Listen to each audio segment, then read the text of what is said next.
सभासदों, माननीय अध्यक्ष जी,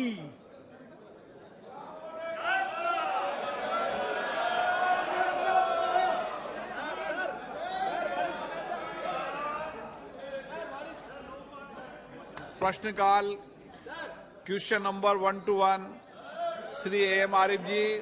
sir, Manipur is burning. सुनिए क्या बोल रहे हैं।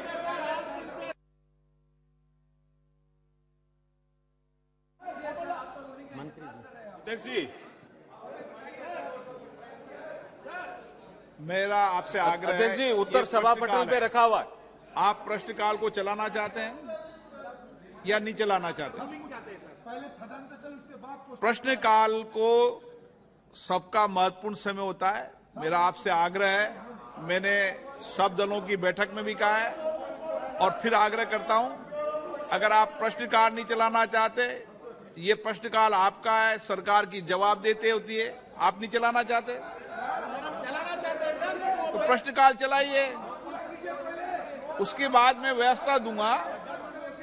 आप नियम कानून से सदन चलता है। हमारा भी कुछ तो मांग होता है सर।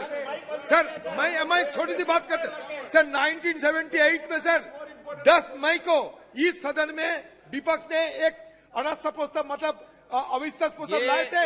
उसी दिन चर्चा शुरू हो गई थी। उसी दिन चर्चा शुरू हो गई थी। आज क्यों ऐसा देर हो रहा है सर? सर ये आपने आपकी व्यवस्था दी है, मैं उस पर व्यवस्था दूंगा। आप प्रश्नकाल नहीं चलाना चाहते?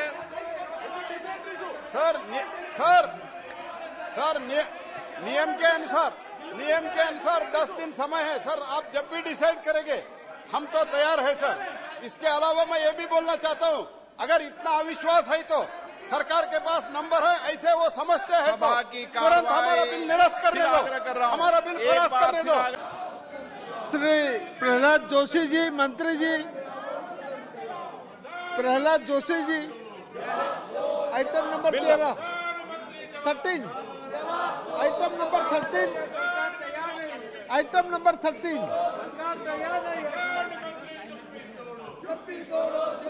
Sir, I rise to introduce the bill. Sir, I rise to move that bill to amend the Offshore Areas Mineral Development Regulation Act 2002 be taken into consideration. Shri Ritesh Pandey ji. Sir, इस बिल के इंट्रोडक्शन का मैं विरोध इसलिए कर रहा हूं, रूल्स और रेगुलेशंस 72 के अंतर्गत, क्योंकि इसमें जो सेंट्रल गवर्नमेंट है आर्टिकल 21 के अंतर्गत 51 AG को लेकर के इसको देखने की ज़रूरत है, जिसके अंदर हमारे राष्ट्रीय प्राकृतिक संपदाओं का जो माइनिंग होगा, खास तौर से सी माइनिंग होगी, वो हमारे जो देश का जो रिसोर्सेज है, जो एनवायरनमेंट है, उसको पूरी तरह से ध्वस्त करने का कार्य करेगा। और ये आर्टिकल 21 का पूरी तरह से एक उल्लंघन है और उसी के साथ साथ 51 श्री मनीष तिवारी जी, उसके तहत इसका उल्लंघन है। धन्यवाद। मनीष तिवारी जी। श्री अधीर रंजन चौधरी जी।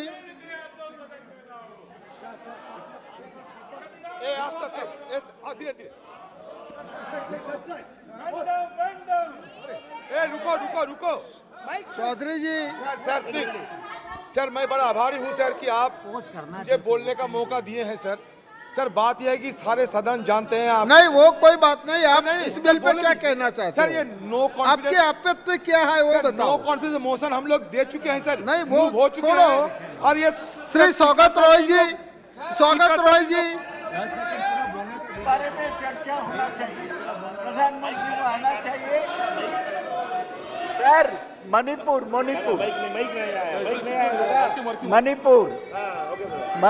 पे चर्चा होना चाहिए। Sir, it is a fact and clear legal position that introduction bill can be only opposed under Rule 72 on the legislative competence.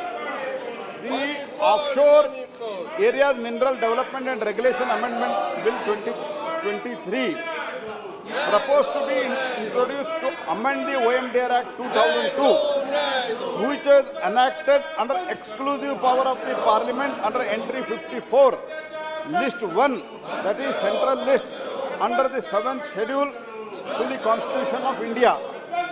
The entry states that regulation of mines and mineral development to the extent which such regulation and development under the control of the Union is declared by the Parliament by a law to be expedient in the public interest. Further, Article 297 of the Constitution of India vests all the minerals in the offshore area in the Union. The states have no right over the minerals in the offshore areas, and there is no question of legislative competence. मैं ये भी कहना चाहता हूँ कि पहले इनके कालखंड में अलॉटमेंट के रूट से इन्होंने अलॉटमेंट के route first come first serve discretion route से देता था।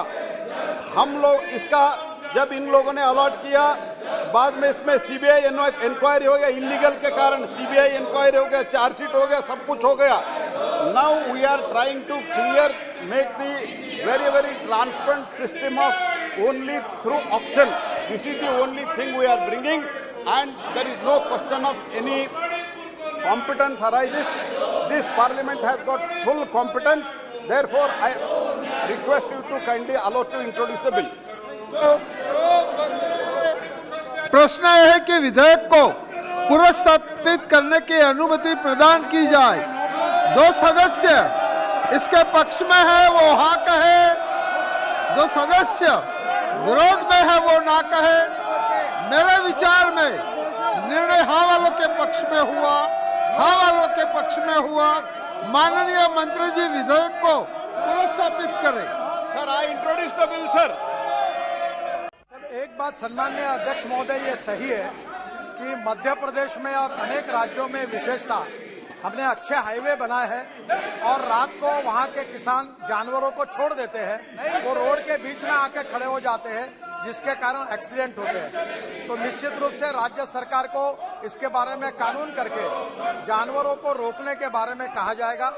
दूसरी बात, रोड की क्वालिटी सुधरने के कारण जो एक्सीडेंट की संख्या बढ़ रही है, इसके बारे में हम रोड सेफ्टी का ऑडिट भी कर रहे हैं। निश्चित रूप से जो सुझाव सम्माननीय सदस्य ने दिए, हम रोड सेफ्टी के बारे में काफी सजग है और निश्चित रूप से हर रोड का सेफ्टी ऑडिट करके ये सब प्रॉब्लम को ढूंढकर हम इसके बारे में उपाय योजना करने में प्रायोरिटी हमने दी है और इसके ऊपर जनता के सहयोग से निश्चित रूप से अमल किया जाएगा।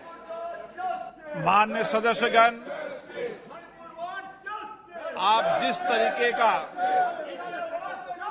आचरण कर रहे हैं, इस संसद की, इस सदन की श्रेष्ठ परंपराएं रही है, उच्च परंपराएं रही है, उच्च मर्यादा रही है।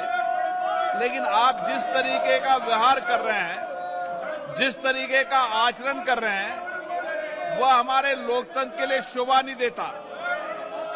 मैं आप सबसे पुनः आग्रह करता हूं कि सदन की गरिमा, मर्यादा, उच्च परंपराएं बनाने हम सबकी जिम्मेदारी है।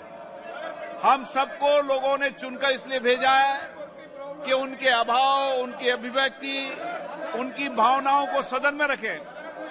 आप यहां नारेबाजी करते हैं, प्ले कार्ड लगाते हैं, माननीय मंत्री जी के आगे प्ले कार्ड लगाते हैं।